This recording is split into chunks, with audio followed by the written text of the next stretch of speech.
Welcome to Twitter Basics for Executives. This series of videos is intended primarily for people who are just beginning to use social media for business purposes.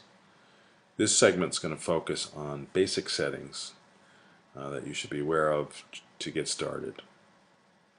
I'm not going to go through how to open an account. Just go to twitter.com, look for sign up, and follow the instructions. It doesn't get much simpler than that. Now, settings. I'm going to go and click on the gear wheel at the top of the page and then click on settings on the drop down menu, and then we'll start with the username.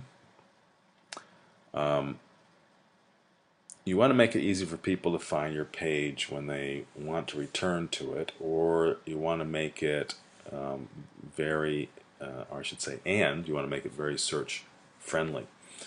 In my case, I have a Tai Chi school that serves Surrey County, so someone who is searching for Tai Chi in Surrey is likely to find my Twitter account just by the name.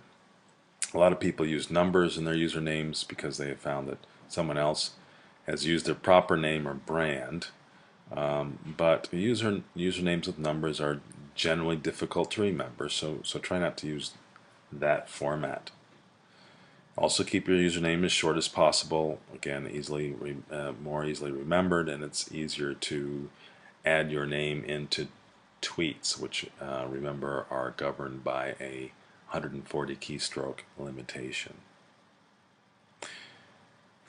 Email. You can, of course, pick any email account to associate your account with, but you should keep a couple of things in mind. So, if someone has your email account, they can pretty much discover the entirety of your social media footprint, or at least those social media platforms that are connected to that email account. So if this is intended to be primarily for business purposes, then it's logical, it makes sense to connect your business email account to it. If it's going to be used primarily for personal use, especially if that personal use isn't as appropriate for the business setting, then you're going to want to associate it with a personal email account. But remember, there's no guarantee to letting people or not letting people see your content. Once you're online, you must assume that everything you put online is ultimately discoverable. Now I'm just going to show a couple other things on this page. Most of it's extremely easy, self-explanatory. But for example, tweet location, there's no need to add a location to your tweets for most of you. Tweet media, these will be self-evident why you don't need to click those, I shouldn't think. And then to protect my tweets, now this is one spend a couple seconds talking about. You have two options.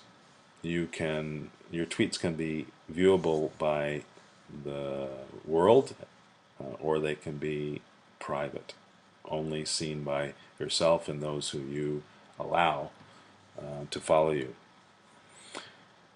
This has an interesting option for some business people who have, let's say, a sales team that they want to communicate using a little bit different medium than email or the corporate system, corporate channel. They want to do something that's somewhat informal, but still about business. So some people use this option for that purpose.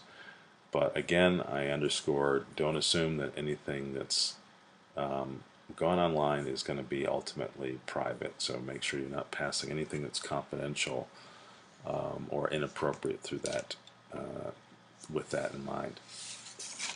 Finally, let's just talk quickly about security at the bottom of the page.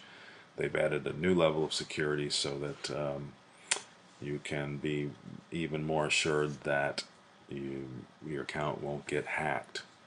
I haven't chosen it in this case, but especially if using it for corporate purposes, it's something you might want to consider or consult with your internal technology people to see what they recommend. And that's it for this edition of Twitter Basics. We're going to talk about how to set up your Twitter profile in our next video. I hope this was helpful.